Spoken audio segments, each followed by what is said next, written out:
George Kambosos says that Devin Haney is the email champion and he didn't earn the belt. We're going to talk about that, explore that in this here video. Yo, what up, Fight World? It's your boy Ego in the back with some more boxing. Make sure you smash the like button. Also subscribe to my channel for the latest and greatest in boxing.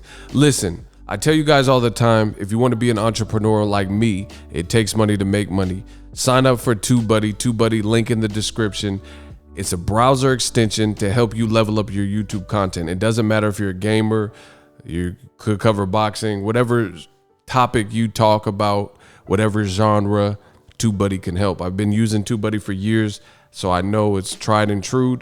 TUBEBUDDY can definitely help your channel. They have a lot of features that aren't packed into the YouTube uploading process by itself. So click on my link to get TUBEBUDDY. I do get credit for you using my link, but more importantly, it will help your channel. I can assure you that if you dig into it, there's a lot of tutorials online on YouTube about how to use TUBEBUDDY. Click my link, set up TUBEBUDDY, and you won't regret it if you have a YouTube channel. Now, George Kambosos, he did an interview, and I'm just gonna quickly kind of recap and touch on some of the things he said. He basically said that Devin Haney is the email, Gmail, Yahoo champ, AOL, Messenger champ, whatever, and he didn't earn the belt, the WBC belt, so he's not the full champion. He says he's parading around as the full champion, but if he takes an internal look deep down inside, he will know that he's not a champion, and he would have responded and put the WBC email in the junk mail spam folder, and he likes to earn things, so he wouldn't have accepted the email WBC belt. Now, I got to give my thoughts. We got to put an end to this once and for all. What George Kambosos says sound foolish, in my opinion. He says, he was asked about the Undisputed. He said, if I'm fighting Teofimo, there's a lot of people who say, not through a fault of Teofimo, not through a fault of Devin Haney, but the sanctioning body, they say that the WBC had created this franchise champion title and it's muddied the waters, has created confusion. So is Teofimo, do you look at him as the Undisputed? To which George Kambosos says, yes, I'm fighting for Undisputed. George Kambosos versus Teo is for Undisputed because Teofimo beat Lomachenko, so now he's WBC champion and he has all the belts. And then he goes on to say that Devin Haney is the email champ, and you know, basically he should be ashamed of himself for accepting the WBC belt because at the end of the day, you know, he didn't earn it, and he knows he didn't earn it, and the fans know he didn't earn it, etc. Now, this is, again, sounds foolish. It's one of the dumbest talking points in boxing.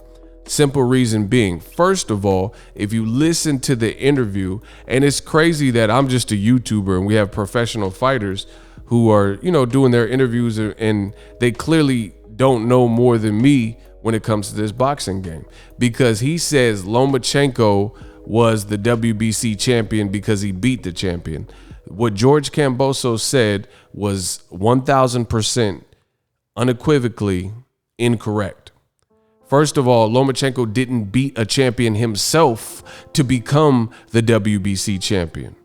That's for starters. So when George Kambosos misspoke, that's what it was. He misspoke, and you know, he says that Lomachenko fought and beat a champion. No, he didn't. So let me give you guys a quick backstory. Mikey Garcia was the WBC lightweight champion. I was at his fight. I covered his fight. He knocked out Dejan Zlaticanin on the Leo Santa Cruz Carl Frampton 2 undercard. It was a brilliant knockout. Mikey was the champion. He even unified with Robert Easter Jr. Mikey was then calling out Errol Spence Jr. for whatever reason at welterweight. So after he moved up to welterweight and got beat up by Errol Spence Jr., he decided he can't come back down from 147, where he fought Errol Spence Jr., to fight at lightweight, where he held a title. So as a result, Mikey Garcia had to relinquish his belt at 135, where he earned it, beating Dejan Zlaticanin and having performances versus Robert Easter, like a unification, because he had moved up to welterweight and he didn't want to stress his body and go from 147 to 135, therefore forfeiting the welterweight or excuse me, the lightweight belt. That's what happened. So the belt then became vacant. Devin Haney was the number 1 ranked WBC person, and Lomachenko was, the guy who was supposed to fight. He had like a WBC some belt or whatever, and no, he had the highest ranking or whatever the situation is. Bottom line is Devin Haney was supposed to fight against Lomachenko. That's what it boils down to. Lomachenko and his team, and this is on record from Mauricio Suleiman, reached out to the WBC to do what Canelo had previously done, and they said, hey, we want to be franchise champions. We don't want to fight Devin Haney. So as a result, the Black American fighter Devin Haney was not given an opportunity at Lomachenko, which he was calling out. He was calling him Nomachenko. He said he wanted to fight, but he was overlooked, and the WBC obliged Top Rank and Team Lomachenko. And then Lomachenko ends up fighting Luke Campbell for a vacant belt, and he was the franchise champion. That was Mikey's vacant belt. But Lomachenko, if he wanted to beat the champ, he would have had to beat Mikey Garcia. And we all know that's a fight that Lomachenko did not take. He didn't fight Lomachenko versus Mikey Garcia. So that's for starters. Loma didn't beat a champion. He fought for a vacant title against Luke Campbell. And then when he didn't want to fight Devin Haney, right? That's what it was. He fought for the vacant title after Mikey Garcia vacated against Luke Campbell, and he was supposed to fight Devin Haney, but he refused to. Devin Haney was the number 1 ranked person. They requested the franchise, and immediately after fighting for a vacant title against Luke Campbell and beating him in a tough fight, mind you, and keep in mind, Ryan Garcia knocked out Luke Campbell and Lomachenko couldn't, even though he hurt him. Then they requested the franchise champion. So that's what happened. So Devin Haney has no reason to be ashamed and all this stuff. People keep, saying this email champion stuff, but we all know it was politics, and it was through no fault of Devin Haney's that resulted in Devin Haney not being given the opportunity. So to me, it's just lame that people are even trying to suggest that Devin Haney should be ashamed of himself and email champion, because we know it's politics. Like, why would you brag? That's somebody sleeping with a girl, but he put a roofie in her drink and bragging that he slept with the girl. That's what the equivalent is to me. And I know that's a bit, extreme, but I just want you to know how lame it is. Like, why would somebody brag about, getting a girl drunk or roofieing a girl to sleep with her, and then they're bragging that, oh, hey, I slept with Kim Kardashian, but you didn't do it in an honest, fair fashion. You get what I'm saying? So that's one thing. So if the rules are changed, how could you brag about that, and how can we attempt to assassinate the character of the guy who wanted to fight Devin Haney because Lomachenko chose not to fight him?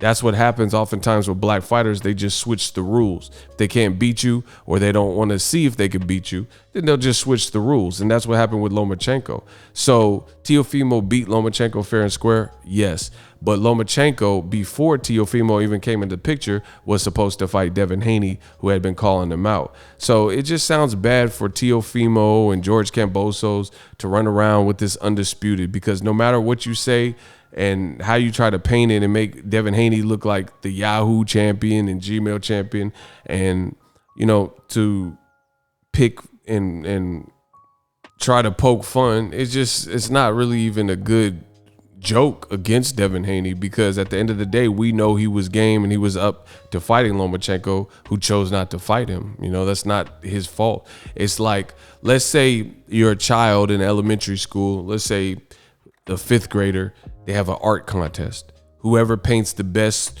picture gets $1,000, right? Whoever has the best piece of art. And they say the artwork is due on Saturday, January 27th, Saturday. And Devin Haney has his piece of art that he wants to submit into the art show, but then they all of a sudden change the rules, and instead of Saturday 27th, they changed the deadline and say you had to have submitted your artwork by January 26th, and all of a sudden bend the rules. So only Lomachenko and Teofimo and Luke Campbell and other guys can participate in the art show. it could very well be that Devin Haney had the best painting or the best piece of artwork, but they derived from their initial rules. They bent the rules. They changed the rules of the contest. Instead of January 27th being the due date, they switched it at the last minute and said, hey, if you didn't submit by January 26th, this is the new deadline. That's in effect what the WBC did with Lomachenko. They said, hey, we got this brand new position for you that causes you to never have to fight your mandatory. So as a result, we'll elevate you to this new position where you don't have to see this man, Devin Haney, and then we're going to make him the regular WBC champion. So that's politics. So for Teofimo Lopez and George Kambosos to try to use that and hold that over Devin Haney's head, to me, that's just lame, because the real recognize real, and they understand that the rules were bent and the rules were changed last minute. In actuality, Canelo Alvarez, another franchise champion, he should actually have to have fought Jermall Charlo. In actuality, Devin Haney should have had to fight against Lomachenko. Lomachenko should have had a fight against Devin Haney, I better say, right? And they did it again with another fighter in Juan Estrada. A lot of people thought he lost to Chocolatito in the rematch, and instead of fighting Sor Rungvisai, who beat him, and he beat a dangerous fight, they made him the franchise champion, bend the rules again, so now he doesn't have to see Sor Rungvisai. So as long as the WBC maintains this veto power where they can change the rules with the simple vote and bend the rules at their own committee's request, then you could continue to see this. But all in all, it's not fair, it's not right, and people like Sor Rungvisai, oftentimes black fighters like Jermall Charlo and Devin Haney, they're not afforded the opportunity. So why would I poke fun because the politics did not benefit the Rungvisais, the Haneys, the Charlos? If anything, that's embarrassing to the guy that had to become the franchise champion, is because it's the witness protection belt, and you had to get new rules mandated in order to not fight this person. So it just sounds bad for George Kambosos, Teofimo, and the fans to try to probe and pick at Devin Haney and make it look like he's not a real champion because Lomachenko chose to become the franchise champion and then Teofimo beat him. You know, that's not Devin Haney's fault. He was down to fight Lomachenko. It sounds like he's still down to fight Lomachenko, and they're talking about Lomachenko fighting Nakatani. So at the end of the day, why would I attempt to roast or insult Devin Haney when that's not his doing? This is all stuff that's being done and orchestrated by the WBC, which is beyond his reach and beyond his control. He can't control who the WBC ranks or when they start pulling the plug and, you know, elevating people to franchise champion. So all in all, this whole situation was initially started by the WBC and Team Lomachenko, and then Teofimo got involved because he fought Lomachenko and beat him. But somebody still got to see Devin Haney. No matter what Kambosos says, no matter what Teo says, he can't be undisputed in the eyes of many, in the eyes of fans, despite what the WBC's saying, because instead of doing what was right from the origin, they changed the rules. Make sure you guys click the link, get TUBEBUDDY. Again, it could definitely help you if you have a YouTube channel. Drop your thoughts in the comment section. It's just the whole roast Devin Haney, the Gmail email champ, is played out. It's tired. It doesn't even sound right. You know, people are making excuses to not fight Devin Haney. People are saying, oh, fight someone in the top 10. And he's fighting Jorge Linares. But then if they say, oh, Linares won too many rounds, or you didn't stop Linares, so I'm not going to fight you. So we'll see. It sucks for Devin Haney at the moment. He has to just keep plugging away. But it seems like a lot of people, as Devin Haney calls it, they have everything to say except for fight me. So they know Devin Haney's a threat. I'm just waiting to see the big name fight Devin Haney. If he's such an email champ, then beat him. Point blank, period. Nothing else needs to be said. There's no mockery. Fight him, beat him. Then there is no discussion about undisputed. But that's not what they're willing to do. So we'll see how it all plays out. Drop your thoughts in the comment section. We working. Are you tired of your YouTube videos not getting any views? Well, consider TUBEBUDDY. I've used TubeBuddy for years to scale up my YouTube channel. Now we're sitting over 200,000 subscribers. TubeBuddy is a browser extension that offers a ton of built-in productivity and time-saving services to take your channel to the next level. Use my link in the description to get started with TubeBuddy and level up your channel faster. We working.